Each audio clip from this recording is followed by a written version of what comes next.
here, this used to be our old waste facility where we collect all our rubbish and try to sort it here and then we got it done. So here we want to convert it into a dark room where we want to do mushroom farming.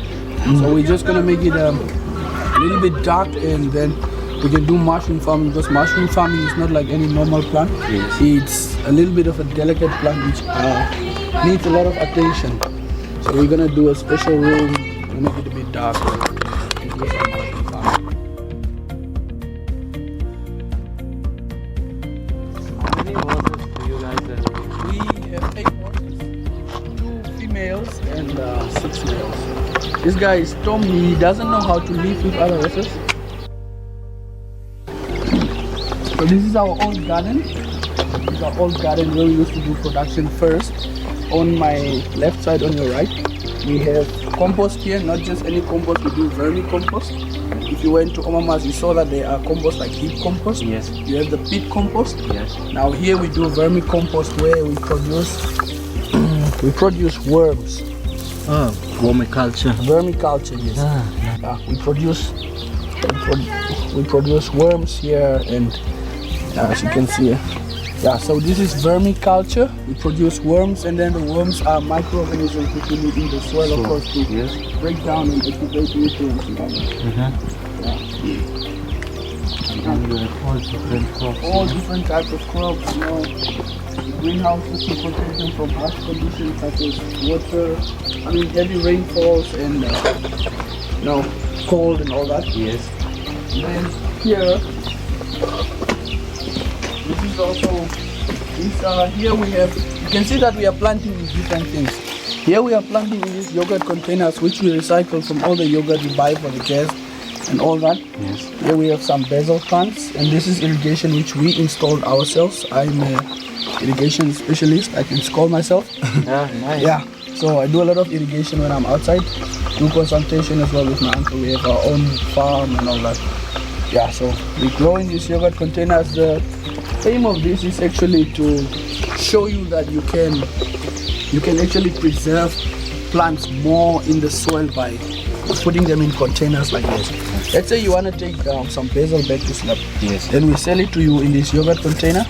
You take it along. You can either choose to grow it here or you can go and transplant it outside. Yeah. We mostly do it with the salads. Oh, basil is nice. Yeah, basil is my favorite plant. Yeah, I love the favorite smell herb. of basil. Yeah. And then here we have our nursery. It looks a bit empty right now because we planted a lot. Yes. Yeah, we have some of our, this is what we call the happy bean or the hoodia plant. Looks a hoodia plant. If you see somewhere, I don't know if I have the logo here. Yeah. You heard of the hoodia plant? Yeah. Yes. So this is where the logo actually comes from, this plant. Yeah.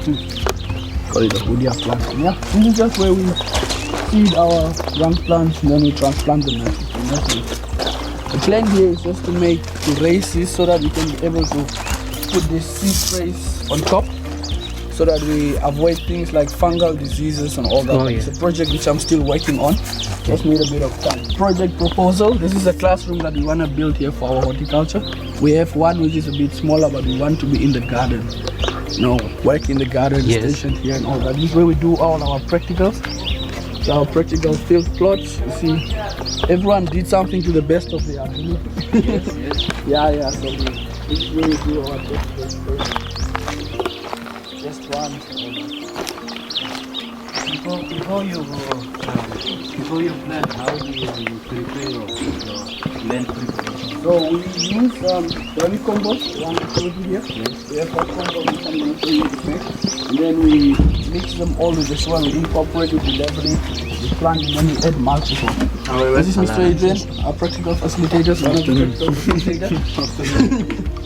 Yeah, these are some salt bushes. Just you see all over. Yeah. And you guys plant these bushes to protect it from the wind? Windbreakers, yes. Yeah, windbreakers. Okay, so this is our main garden. This garden is 100% automated. We have an automated irrigation system.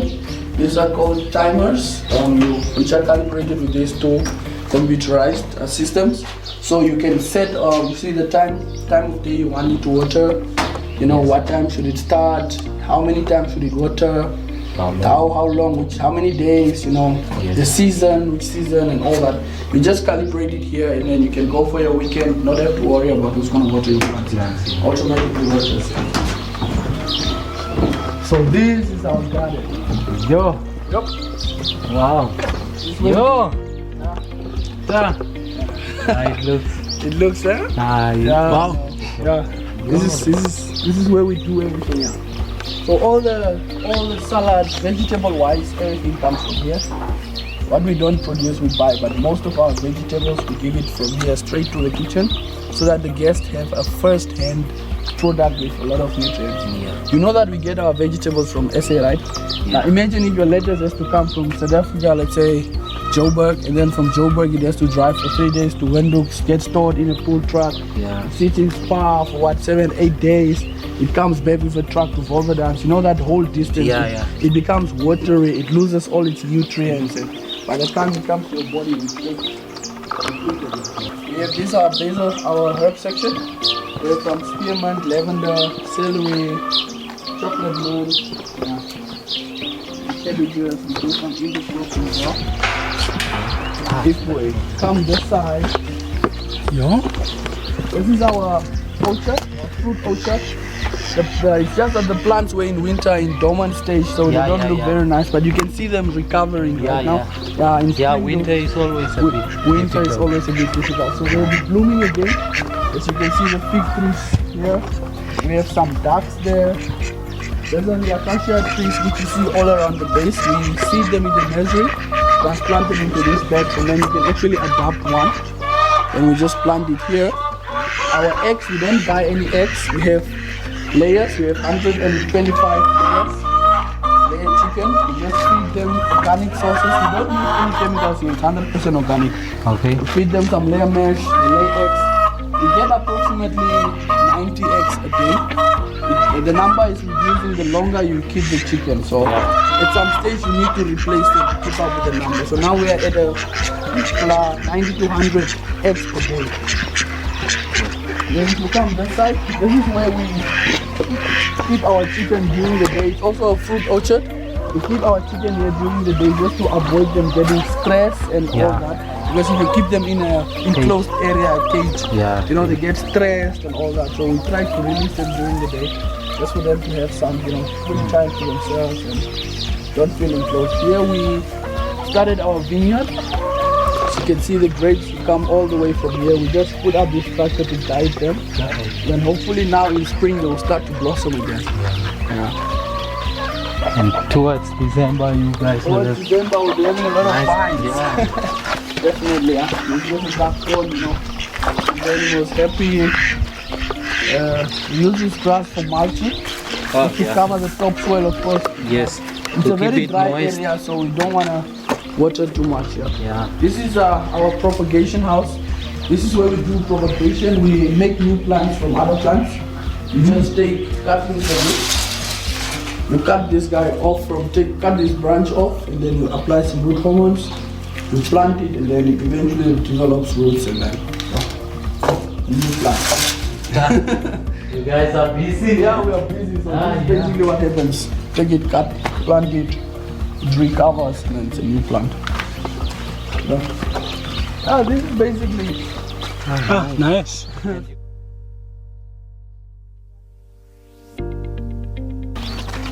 Kind of pit compost. Pit compost. Anything you know we don't want in the vermicompost we put here.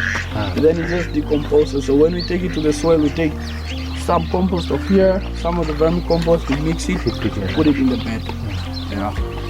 And like there's plants. You guys plant all of them? All of this, we planted them. We planted. And do you plan to put it in the soil, or are you selling it? These trees are actually being sold. Okay. So what happens is that the guests adopt these trees, they buy them in the name of a donation, and then they donate it here. And now, of course, the funds which we get from those trees are used to run our horticulture project. Nice. Yeah, just to maintain, you know, buy seeds, uniforms. Yeah, because right now we are not actually at a business level with this garden yet. It's just for sustainability. Yes. Yeah, but we do, you know, we do send some invoices to the kitchen. And then the funds from there goes back to the Wolwedans Foundation, which is of course used to run the whole horticulture process. And then the Desert Academy. Yeah.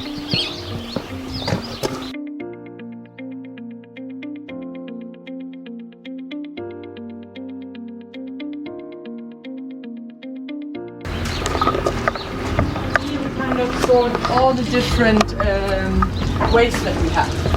And we had a project with an artist who's called Diego Ferrari, and we showed how we can actually, how the plastic and how the waste is interacting or interfering with our nature, and how the invisible actually becomes visible in these artworks. And these are our sorting tables, where we kind of split all the waste, sort them in different things. We try to reuse everything, and some of the things we also send to Windhoek by a big company to mix them up. But we really try to kind of minimize our impact and minimize the things that we have to send. So for example, our glass bottles are smashed over here into like small pieces, sorted by color first, and then we use them in our bricks.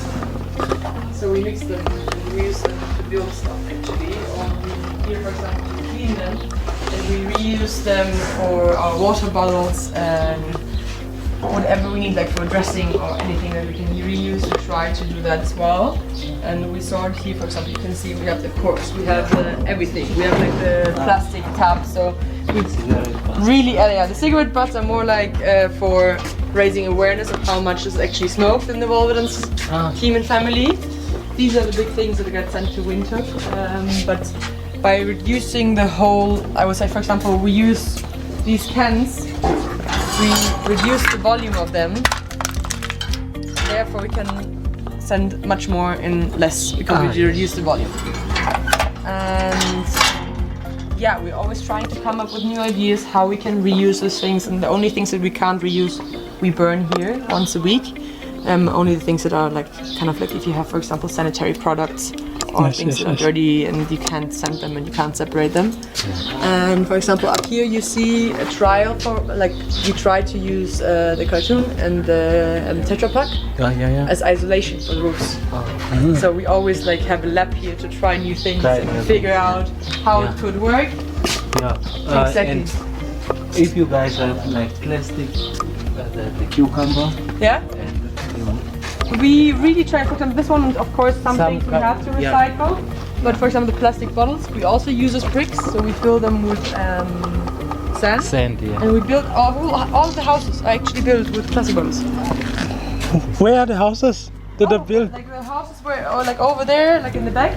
Yes. You can see that the walls in the middle are filled like with the water bottles, and only the frame is built with like the bricks with the glass. Yes. So that you actually have a nice frame of it. So it's a nice structure, but in the middle is all the water bottles. Because 2019 I think we had about 70,000 water bottles or more. 70,000 plastic water bottles. Which is insane. So much waste. And the small plastic things, for example, packaging and stuff, this is sent to Windhoek. Because we can't recycle them.